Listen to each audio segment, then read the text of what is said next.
Son las 10. Empieza, de paseo por la historia.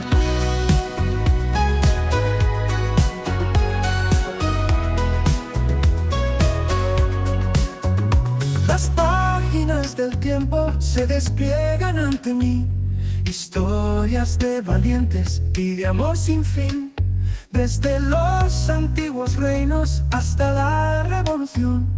Camino por la vida con esta canción. Los héroes y villanos se mezclan al pasar, susurros en el viento de la eternidad. Biografías palpitan en mi corazón, narraciones de sueños y una gran visión. Fran González te invita a descubrir los ecos del pasado que no dejan de latir. Un viaje por la historia como un largo carrusel, donde cada momento es un mágico pincel. Románticos, poetas y guerreros sin igual, sus sombras me acompañan en cada paso al andar. Relatos de la tierra y también del mar, en este viaje solo falta comenzar.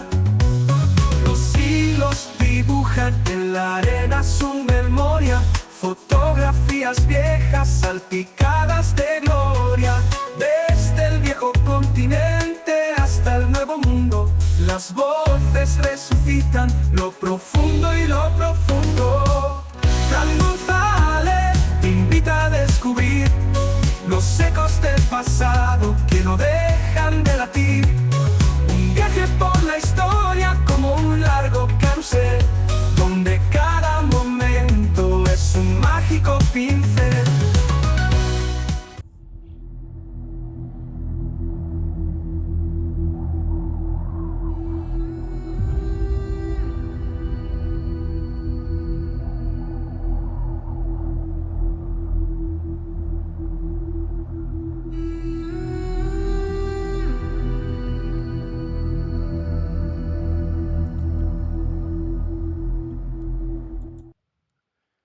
Buenas noches y gracias por acompañarme en este nuevo paseo por la historia, donde hoy caminaremos junto a un hombre que nunca se rindió, un hombre que, con un puñado de guerreros de las sierras, hizo temblar al imperio más poderoso del mundo conocido, un humilde pastor, curtido por el sol y el viento de las tierras del oeste.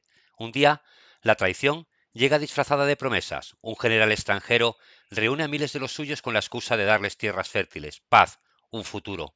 Les pide que dejen las armas, y cuando están desprotegidos, ordena la matanza. Miles caen, pero unos pocos escapan entre la sangre y los cuerpos, entre ellos él. A partir de ese instante, ese hombre deja de ser pastor, se convierte en sombra en los montes, en guerrero incansable, una pesadilla para las legiones romanas. Durante años, 8 largos años, dirige una guerra sin cuartel, emboscadas en desfiladeros, ataques nocturnos, retiradas imposibles que dejan a los invasores exhaustos y humillados. Derrota a un pretor tras otra. Roma, la que se jactaba de no ser vencida, tiene que mandar cónsules, ejércitos reforzados, incluso elefantes, y aún así no logra doblegarlo. Llega un momento en que el Senado, agotado, ofrece la paz. Lo reconocen como amigo del pueblo romano, un tratado firmado. Pero la paz verdadera nunca fue la intención de todos. La traición regresa, esta vez desde dentro. 3 de sus más cercanos, cegados por el oro y las promesas, le clavan el cuchillo mientras duermen. Y cuando el asesino principal va a reclamar su recompensa, recibe una respuesta que ha cruzado los siglos. Una frase que seguro que todos hemos escuchado alguna vez, pero que no todos saben de dónde viene. La frase Roma no paga a traidores. Empezamos. Todo lo que os voy a contar sucedió hace mucho tiempo. En el año 156 a.C., Roma llegó hasta nuestras tierras prometiendo la paz. Pero mentían. Miles de hispanos murieron a manos del ejército romano en una masacre de la que solo sobrevivieron algunos hombres. Entre ellos, Viriato, un pastor que terminaría convirtiéndose en nuestro rey. Esta es su historia. Esta es la historia de los que luchamos a su lado. Esta Es la historia de nuestro pueblo.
Realiza una patrulla y llévalos al campamento.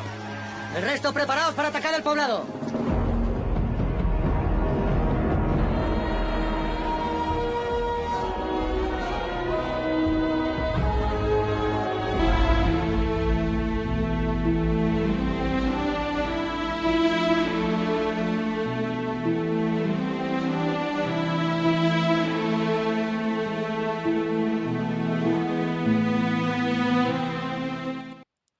Los lusitanos, al principio, sin contar con un general hábil, fueron fácilmente derrotados por los romanos, pero desde el momento en que Viriato se convirtió en su líder, les hicieron mucho más daño.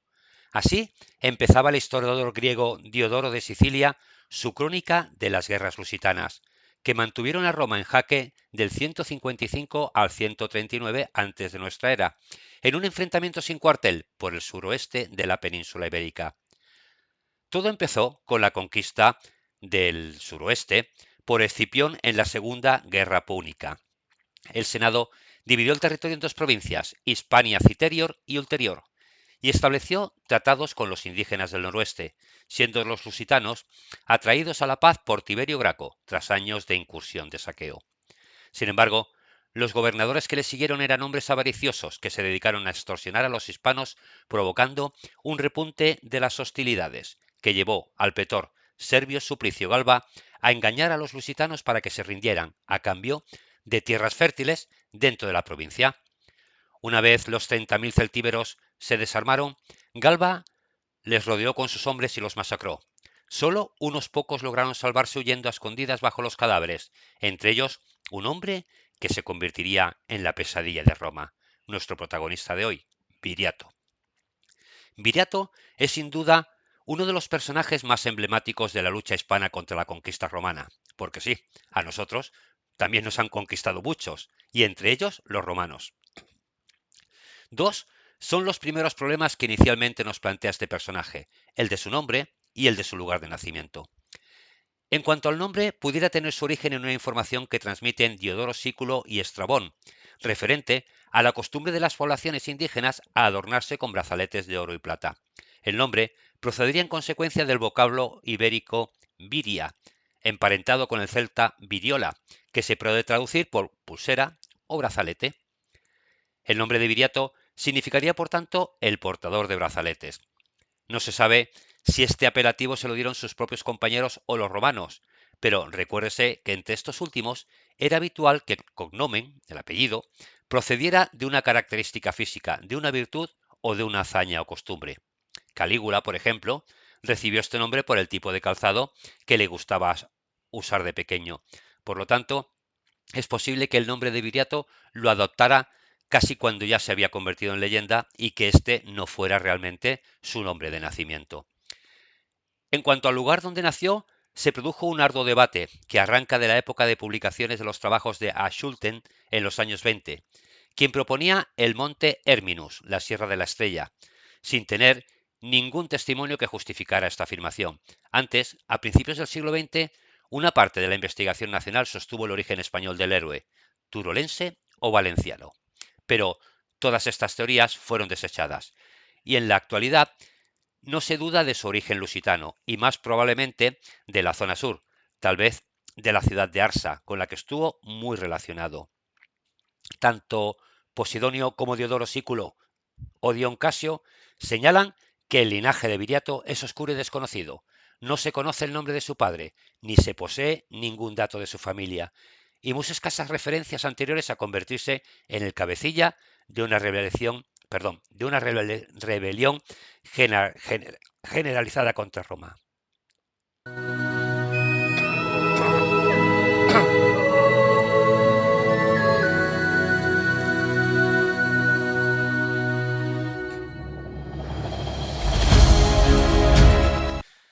De modo que todo lo que tenemos sobre el Viriato anterior a convertirse en líder es leyenda.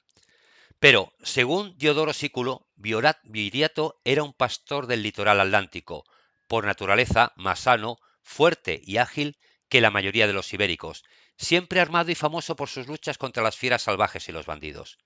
Su condición de pastor le proporcionó un gran conocimiento de la geografía montañosa de Lusitania y de todos sus refugios y escondites, algo que le sería de gran provecho en los años posteriores. No se sabe en qué momento cambió de vida y se integró en alguna de las bandas que desde las montañas de Lusitania descendían a las ricas llanuras de la Bética, deseosos de rapiña, en busca de los recursos que ellos carecían. En esa época de su vida podría situarse la boda de Viriato con la hija del rico propietario Astolpas, probablemente cuando había alcanzado cierto prestigio como bandolero o incluso en los albores del enfrentamiento con Roma, cuando destacaba ya como uno de las cabecillas de la revuelta. Diodoro Sículo es el único autor antiguo, tal vez tomado de Poseidonio, que nos proporciona algunos datos referentes a la boda. Dice Diodoro que durante la boda se exhibieron gran cantidad de vasos de oro y plata y toda clase de tejidos preciosos, pero que él los observaba con indiferencia e incluso con desprecio, sabedor de que era el poder de su lanza el que le proporcionaba todos estos bienes. Continúa diciendo que no se bañó, como era habitual en tales acontecimientos, y que a pesar de que se le rogó intensamente, no ocupó su lugar en la mesa, y que de las numerosas viandas que allí había, tan solo tomó pan y carne, que repartió entre los que le habían acompañado. Después pidió que fueran a buscar a la novia, realizó el imprescindible sacrificio y acto seguido montó a la novia en su caballo y partió con ella hacia un lugar que solo él conocía, no sin antes preguntar a su suegro por qué motivo había decidido abandonar la cómoda protección de los romanos para aliarse a su modo de vida mucho más duro que el de aquellos.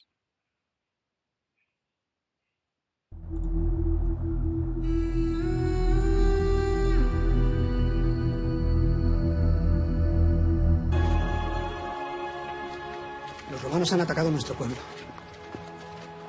Lo han arrasado todo, sin piedad. Han matado hombres, mujeres, niños, todos los que se cruzaron en su paso. Los pocos que han conseguido salvarse han sido capturados como esclavos.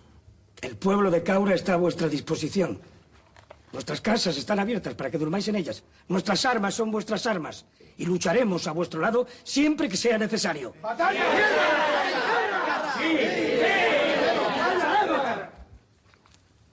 Pero no esta vez. Si luchamos contra Roma ahora, moriremos también nosotros. Las tropas del pretor Galba son más fuertes, tienen más hombres, más armas, más animales que todos los pueblos de los alrededores juntos. Ir a la guerra contra Roma sería un suicidio. Y tú lo sabes muy bien. ¿Y qué vais a hacer? ¿Esperar a que los romanos vengan a llevarse a vuestras mujeres e hijos para venderlos como esclavos? Los romanos han invadido todos los pueblos de la Redonda. El vuestro es el próximo. ¿Quién te ha dado permiso para dirigirte al consejo? He perdido a mis padres, a mis hermanos y a mi prometida. No necesito vuestro permiso ni el de nadie para hablar. ¡Silencio! Me avergüenzo de vosotros. No sois más que otros lacayos de Roma.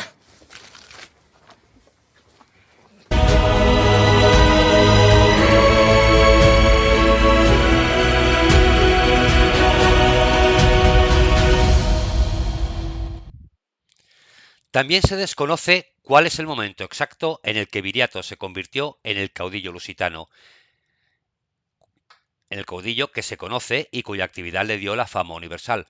Se supone que todo comenzó como una venganza por la muerte de sus familiares. Viriato se echó al monte con unos pocos seguidores y por sus triunfos fue elegido líder de todos los lusitanos en el año 147 antes de nuestra era. Los romanos, una vez más, iban a tener que enfrentarse a un tipo de guerra que no les era habitual y que era la empleada generalmente por los pueblos peninsulares celtíbaros y lusitanos. Era una guerra irregular y carente de organización, que los romanos denominaban guerra de bandidos. Ya vemos que la guerra en las sierras y el bandolerismo no es algo que naciera en el siglo pasado o en el anterior, es algo que ya viene de muchísimos siglos antes. Viriato añade una novedad a este tipo de guerra que bajo su mando abandona el carácter únicamente defensivo que tenía y se convierte en una guerra ofensiva, cuya finalidad fundamental es destruir el ejército enemigo poco a poco, mediante pequeños ataques que impiden al enemigo desplegar un combate regular y cuando lograban organizarse, los atacantes ya se habían retirado. Sabemos que a la hora de enfrentar una batalla, los romanos eran muy organizados, ¿no? Con su famosa tortuga, la forma de tortuga no desfilando y estaba todo como muy medido y se supone pues que enfrentarse a una guerra abierta, a una guerra de guerrillas, pues les venía un poco de nuevo. La finalidad no era ocupar el territorio dado que ello les obligaría a permanecer en él para defenderlo, sino esquilmarlo, con los que los mismos romanos no podían permanecer mucho tiempo en él, pues no podían obtener los imprescindibles recursos para mantener al ejército. Si querían quedarse, tenían que traer los recursos de fuera, y en muchas ocasiones el ataque de Viriato iba dirigido con estas caravanas de recursos, con las que las legiones se debilitaban cada vez más. En vez de ir a por los soldados, lo que iba era por aquellos que alimentaban a los soldados. Esta táctica de combate era obligada, pues el ejército reunido por Viriato, integrado por lusitanos, celtíberos e íberos de diferentes tribus, era muy inferior en número y armamento, que se componía de un pequeño escudo redondo, una espada, en cuya vaina iba un cuchillo y una lanza de hierro. La cabeza la llevaban cubierta con un casco adornado con crines de coraza. Solamente en raras ocasiones el casco y la coraza eran metálicos. Una actitud que sorprendió a los romanos y que siempre alabaron fue la actitud que adoptó Viriato frente a la distribución del botín que conseguía después de los combates, señalando todos los autores clásicos cuando hacen referencia a este hecho que era extremadamente justo y equitativo en el reparto. Su primera acción como comandante ya fue notoria, pues supo extraer al ejército de una encerrona en la que les había metido el gobernador Cayo Betilio, en un lugar donde, según Apiano, si se quedaban morirían de hambre y si salían caerían en manos de los romanos. Viriato logró en cambio atraer al enemigo con incursiones de su caballería sobre la retaguardia, huyendo el resto por el espacio abierto en la boca del desfiladero. A este golpe le siguió una emboscada en la que cayeron los romanos en el valle del río Barbesula, en la que la infantería lusitana cayó sobre los flancos de las columnas de Vertilio, mientras la caballería les cargaba de frente. Según Apiano, por todas partes empezaron a matar romanos, arrojándolos por los acantilados y tomando prisioneros. La mitad del ejército cayó en el combate, entre ellos su general, y el resto se retiró a la ciudad de Capresos, dejando la campiña indefensa a las depredaciones de los bárbaros.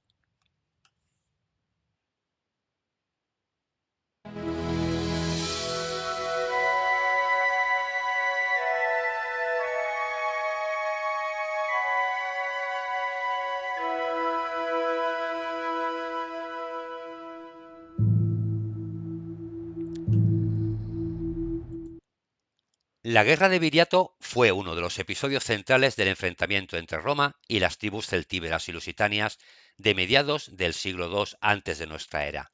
Sus prolegómenos tienen un sangriento precedente, los deseos de rápido enriquecimiento de los pretores que llegaban a España. Los dirigentes romanos aprovechaban la mínima ocasión para desencadenar duras represalias. Ese fue el caso de Ser Sulpicio Galba, gobernador de la Ulterior en 151, que decidió castigar las incursiones periódicas que los lusitanos hacían en el sur, pero su inexperiencia le llevó al desastre, y tras refugiarse en Carmona solicitó la ayuda de Lúculo. Sin embargo, Galba estaba deseoso de venganza por la humillación recibida y tendió una trampa a los lusitanos. Les ofreció ricas tierras cultivables a cambio de que abandonasen sus refugios en la montaña. Una vez que estuvieron todos reunidos y sin previo aviso, los masacró. Solamente lograron escapar con vida unos pocos de los de allí, reunidos, probablemente entre ellos estaba Viriato. En el año 147, los lusitanos ya se habían recuperado y de nuevo comenzaron a hacer incursiones en la Turdetania, con pequeñas bandas que lograron ser cercadas por Betilio. Cuando el romano les ofreció una salida airosa de la situación en que estaban, prometiéndoles tierras de cultivo si entregaban las armas, cuando ya estaban decididos a aceptar, Viriato levantó la voz y les recordó lo sucedido unos años antes con Lúculo y sobre todo con Galba, quien les hizo la misma promesa. La fuerte determinación mostrada por Viriato en esta reunión hizo que el resto de los cabecillas lo eligieran como jefe, y se puso al frente de las bandas. Antes de nada, lo primero era burlar el cerco al que estaban sometidos. Viriato, al mando de 1 millar de jinetes, atacó a los romanos, y el resto del ejército, divididos en pequeños grupos, escaparon en todas las direcciones, atacando a su vez. Esta táctica provocó la desorientación y el desorden de las legiones. El frente se rompió, y Vitilio se vio incapacitado para perseguir a tantos pequeños grupos. Se centró en la caballería de Viriato, pero éste en ningún momento le planteó batalla abierta hasta que, pasado varios días protegido por la noche, logró huir y alcanzar la ciudad de Tríbula, donde poco a poco iban llegando el resto de los huidos. A partir de ese momento, Viriato comenzó a poner en práctica la táctica de combate que se ha mencionado antes, con extraordinarios resultados. En uno de estos breves enfrentamientos, logró sorprender al pretor Betilio, que fue hecho prisionero y muerto poco después. Lo mismo le sucedió en 2 ocasiones al pretor Plautio Ipseo, no que lo matara 2 veces, no, que lo hicieron prisionero 2 veces. La primera, cerca de Catella, le proporcionó a Viriato un considerable botín, y atravesando el río Tajo, se asentó en el Mons Veneris, identificado por Schulzen como la Sierra de San Vicente, lugar que convirtió en su centro de operaciones. Hasta allí le persiguió Plautio, que fue nuevamente derrotado, esta vez al norte de Talavera. Viriato logró crear un estado de inseguridad en toda la ulterior, ocupó Segoviga, realizó una expedición al territorio de los Bacceos, derrotó al pretor de la Citerior, Claudio Unimano, apoderándose de sus estandartes, algo que para los romanos era más grave que la misma derrota. Esto es algo que hasta no hace mucho todavía existía, ¿no? Era una vergüenza que un batallón perdiera su bandera, que se la robaran. En el año 145 le tocó el turno a Nigidio, con lo que se puede decir que Viriato dominaba casi toda la Hispania ulterior y todo el sur de la Cisterior. Las cosas eran tan graves que Roma se vio obligada a enviar al cónsul Fabio Máximo Emiliano en 145. Su mandato era limitado, pero con el apoyo que le prestaba desde Roma su hermano carnal, Escipión. Ambos eran hijos de Emilio Paulo. Logró permanecer en el cargo también en el año 144. Durante el primer año, sus acciones fueron muy prudentes. Desconocía el terreno por el que se movía y solamente de oídas al ejército al que se enfrentaba.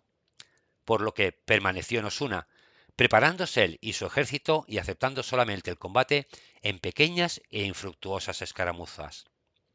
Al año siguiente, prorrogado su mandato como profesional, se enfrentó más directamente a Viriato, logrando pequeños éxitos que demostraban que el líder no era invencible, y lo obligaron a abandonar el valle del Betis y retirarse hasta Bailén. La salida de la península de Fabio Máximo Emiliano supuso un retroceso para las aspiraciones romanas. A las derrotas se suma la generalización del conflicto, a la que se suman también los celtíberos, instigados por Viriato. Sin embargo, para este las cosas comenzaban a cambiar, como demuestra el hecho de que entre 141 y 140, a pesar de tener atrapado al procónsul Fabio Máximo Serviliano, firmó un acuerdo de paz que fue ratificado por el Senado romano y que permitía al procónsul salir indemne de la situación, algo que es de difícil comprensión y que ha sido interpretado como su deseo de ser nombrado rey de toda la Lusitania, algo que sólo podía lograr con el consentimiento de Roma. Al año siguiente, Servilio Cepilión sucedió a Serviliano y reemprendió las hostilidades, obligando al lusitano a retirarse hasta la Carpetania y luego hacia las montañas de Lusitania.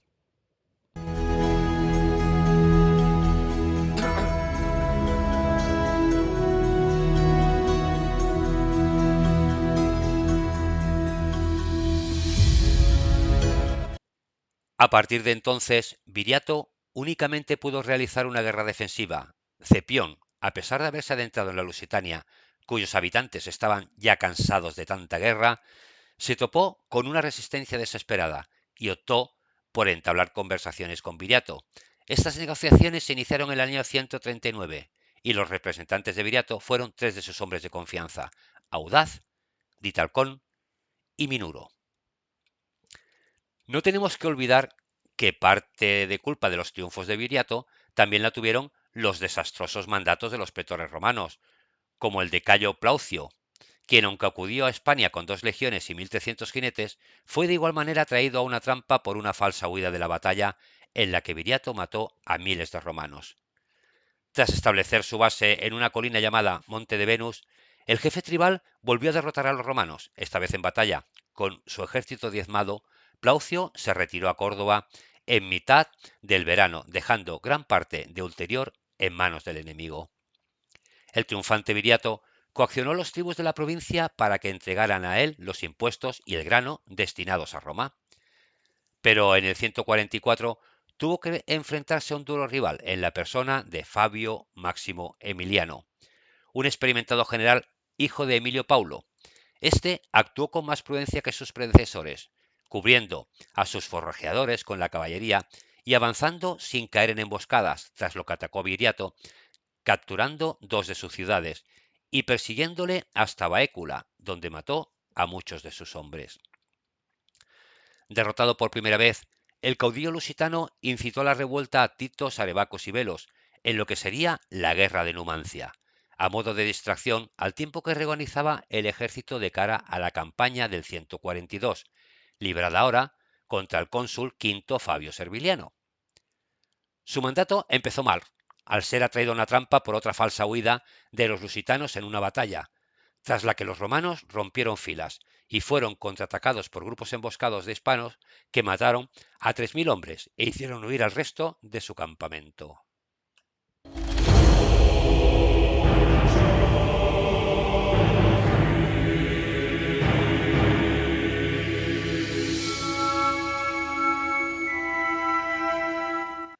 Esta era una táctica muy usada por la gente de Viriato, ¿no? Simular que huían, que escapaban, pero en realidad se quedaban bien cerquita escondidos. Con todo, Quinto supo reponerse del golpe, y cuando Viriato regresó a sus bases en busca de provisiones, reemprendió la ofensiva aplastando los caudillos lusitanos Curio y Apuleyo, en una batalla donde hizo 10.000 prisioneros. Finalmente, la guerra concluyó con el fallido asedio de Erisana, en la que Viriato sorprendió a los legionarios que cavaban trincheras con una salida nocturna para luego arrinconar al resto de romanos contra unos acantilados.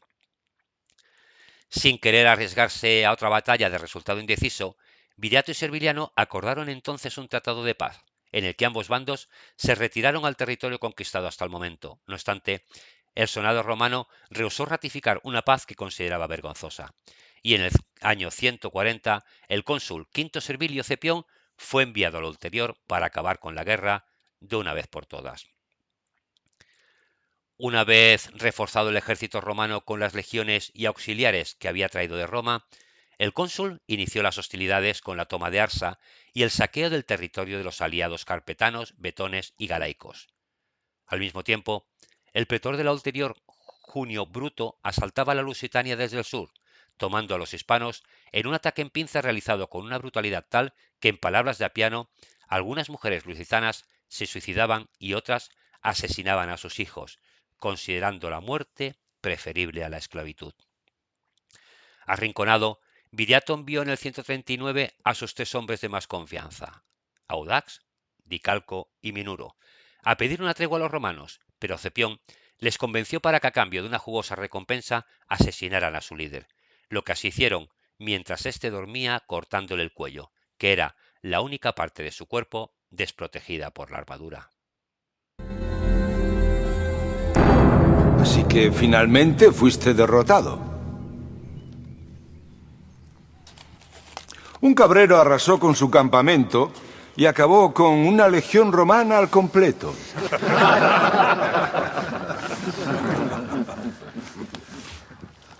¿Cómo pudiste entonces, fugado y humillado, acabar con la vida de Viriato? Es lo que llevo intentando explicarles desde el principio. Yo no lo hice.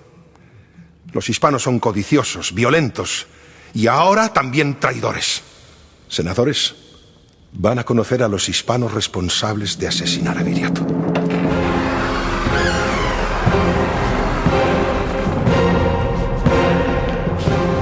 Estos hombres, y no yo, fueron los que terminaron con su vida. Lo hicieron y luego se arrastraron ante mí buscando una recompensa.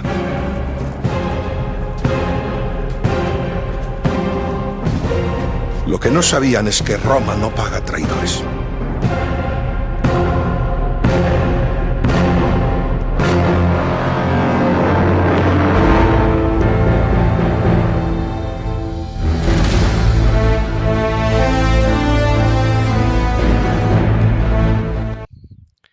Durante las conversaciones en busca de una tregua, Cepión logró sobornar a los tres y cuando regresaron al campamento le dieron muerte a Viriato. Los historiadores clásicos nos dicen que estos hechos causaron gran escándalo en Roma. No se pagó la recompensa prometida a los asesinos y el Senado le negó a Cepión la posibilidad de celebrar el triunfo, argumentando que no había ganado la victoria, sino que la había comprado, algo que el Senado consideraba vergonzoso. Roma siempre necesitaba héroes y en este caso el haber prometido un dinero, una recompensa por matar al líder lusitano, no consideraban que fuera digno de un héroe. Según una historia apócrifa, Cepión envió ante el Senado a los traidores para cobrar su recompensa, como hemos oído en el audio, pero los orgullosos aristócratas lo despecharon afirmando despectivamente con la famosa frase que ya hemos repetido antes: Roma no paga traidores. Los funerales de Viriato fueron extraordinarios. A ellos acudió casi todo el ejército. El cadáver de Viriato, riquísimamente ataviado, fue quemado en una gran pira. Se inmolaron en ella una gran cantidad de ofrendas y mientras esto sucedía, caballería e infantería daba vueltas alrededor de la pira funeraria, entonando cantos hasta que se extinguió el fuego. Tras lo cual, sobre el mismo túmulo realizaron combates singulares en los que se intervinieron más de 200 parejas.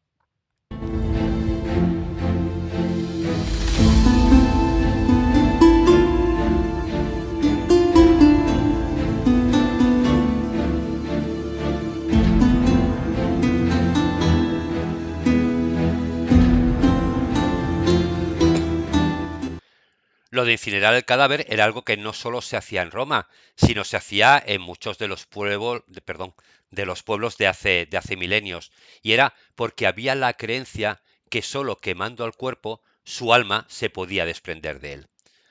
Una vez concluidos los funerales, el ejército se dispersó. La desaparición del caudillo lusitano supuso el final de la guerra y abría a los romanos la posibilidad de expansión hacia el noroeste. En reemplazo, los lusitanos escogieron a un tal Tántalo, pero desprovisto del genio de su predecesor, que fue derrotado fácilmente por Cepión, quedando toda Hispania en manos de la República, salvo las tierras de cántabros y astures.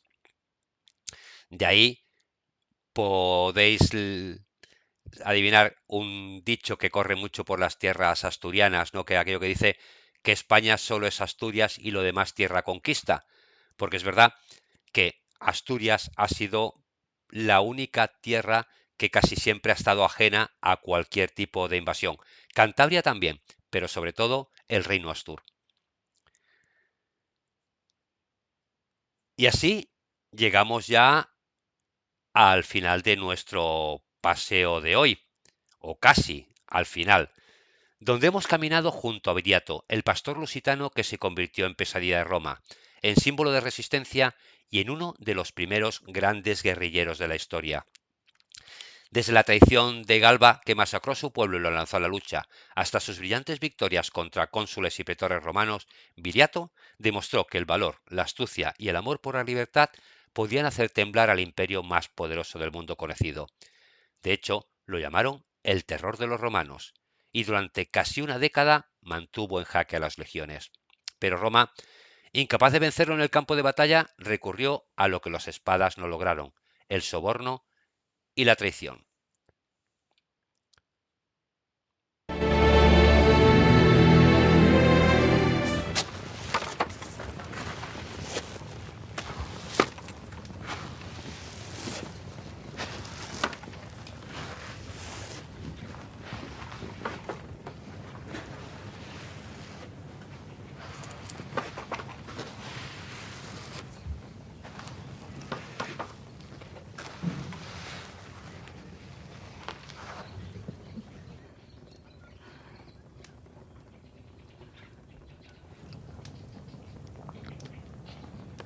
Tu hombre ha sido un digno rival. Debes estar orgullosa de él y de lo que ha estado a punto de conseguir. Le advertí que nada podría contra Roma, que luchaba en vano, pero no quiso escucharme. Y este es el inevitable resultado.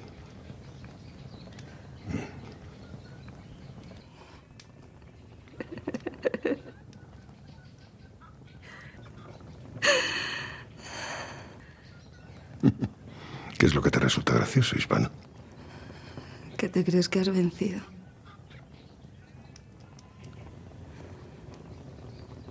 Pero lo único que has hecho ha sido perder. Yo aún sigo vivo. Pero morirás. En cambio, Viriato vivirá por siempre.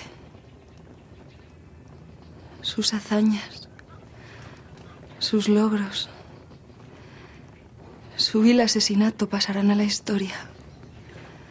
Le convertirán en un mártir y le harán eterno. En cambio, tú acabarás tus días y solamente serás recordado como el cobarde que ni siquiera fue capaz de empuñar su arma contra su enemigo. Calla, hispana. Señor, si lo desea, puedo acabar con su vida.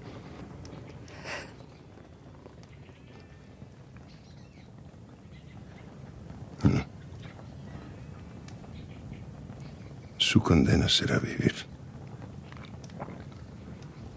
Vivir y sentir el dolor por la muerte de su esposo. Cada mañana y cada noche.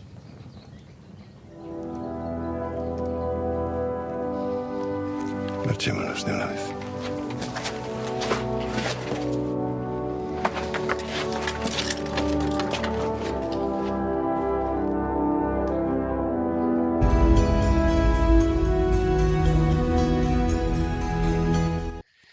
Viriato cayó, pero su espíritu no.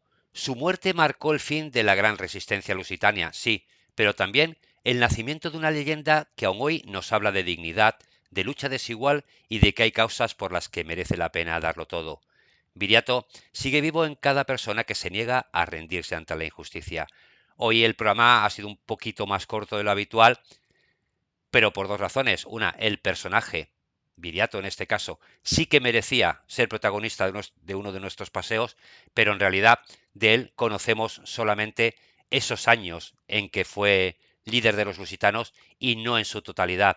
Por lo tanto, tampoco tenemos tantos documentos ni tantas cosas con las que podamos hacer un programa pues más largo, como es la costumbre, ¿no? No sabemos nada de su infancia, no sabemos nada de su juventud, ni siquiera sabemos cómo llegó a convertirse en líder, aunque algunos lo insinúan, ¿no? Entonces, hoy más que conocer, no, de hecho, hemos conocido a Viriato, porque ese fue el nombre que le dieron cuando se erigió líder y con ese ha sido el nombre con el que ha pasado la historia. Así que gracias por acompañarme en este viaje al corazón de la antigua España. Y para acabar, lo vamos a hacer como siempre con una pista musical. Hoy de la mano de Salduí, una banda española de folk metal originaria de la ciudad de Zaragoza y fundada en el año 2010. Sus letras se caracterizan por tratar sobre las culturas prerromanas de la península ibérica, incluyendo los celtíberos, los íberos, los lusitanos y la conquista y la conquista romana. Gracias de nuevo. No os vayáis muy lejos, que en 20 minutitos nos llega nuestro compañero Juanma García con El misterio de la otra orilla. Un estreno en Radio Avalon, donde ya tenemos 2 programas de misterio. La otra orilla los martes y no olvidéis, El templo de Hades los viernes. Y ahora sí, os dejo con Salduí junto a Guille Franco del grupo Sauron y Viriato.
este dolor.